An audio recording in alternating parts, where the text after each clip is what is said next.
Ang puso ko na parang agila para sa akin ang pangalakay na isang musika ng buhay ko. Ito pa magkatanito.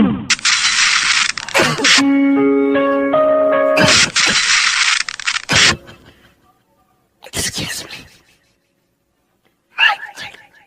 Check. Sensory.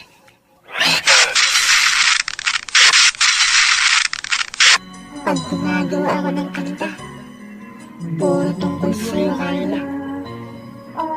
Kung hindi sa'yo, tungkol sa nanay ko. Tungkol sa tatay ko. Kung hindi, tungkol sa lolo't lola ko na kinalakihan ko. O kaya naman, tungkol sa stepmother ko na napaka-sexy. O kaya, tungkol sa aso ng tito at tita ko. At marami pang iba na maganda istorya na masarap gawan ng kanta. Kasi musika ang hilig ko. Dito ako sumasaya. Mula nang hangaan kita, ang dami kong nagawang kanta. Pero tinatanong ko sa sarili ko, kontento na ba? Kontento na ba ako sa kanta? Dahil torpe ako, mahina loob. Hanggang sa kanta na lang ba pag-ibig ko? At di pwede maging tayo. Musika ang buhay ko.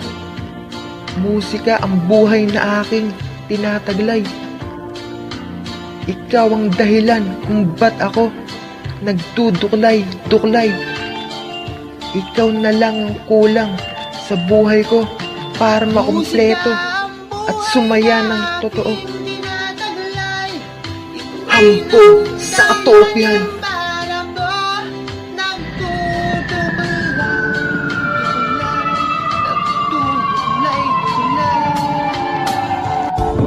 Yo!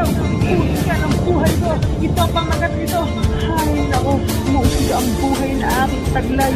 Sino ba ang dahilan kung ba't ako nagduduklay-duklay? May isang babae sa puso ko ay naligaw dahil sa katorbihan. Di ako makapanligaw. Alam mo ba kung sino yun? Oo, ikaw. Kyla, ikaw ang dahilan ng aking kapaliwan. Tanong lang, baliw ba talaga ako? Siguro, oo. Baliw na baliw sa'yo. Masama bang humanga sa'yo? Kasi sa puso ko ikaw ang number one. Dahil sa katorbihan, di ka maligawan. Ay, ewan ko nga ba kung ba't ako ganito. Puro sabihin mo katorbihan, pero masasabi ko ito, pag-ibig ko'y totoo. Ewan ko ba kung ba't nagkakaganito.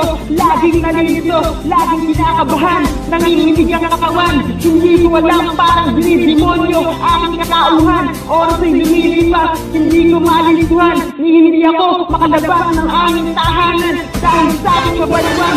Set up with one-one, lulubog, lilitaw, buwan at araw. Ikaw ang aking musika dahil sa nagagawa kong kanta, lagi kang naaalala. Kaya, ikaw ang nga ang dahilan. You are the reason why I sing. Gustong gusto kita, bigyan ng sing-sing. Ikaw ang dahilan kung ba't ako nagtutuklay-tuklay at lagi na nagsusuklay. Ang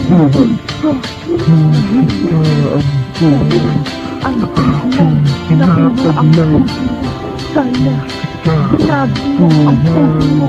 Sinabi ko ito na parang agila. Kaya ngayon, ito lagi ang naaalala.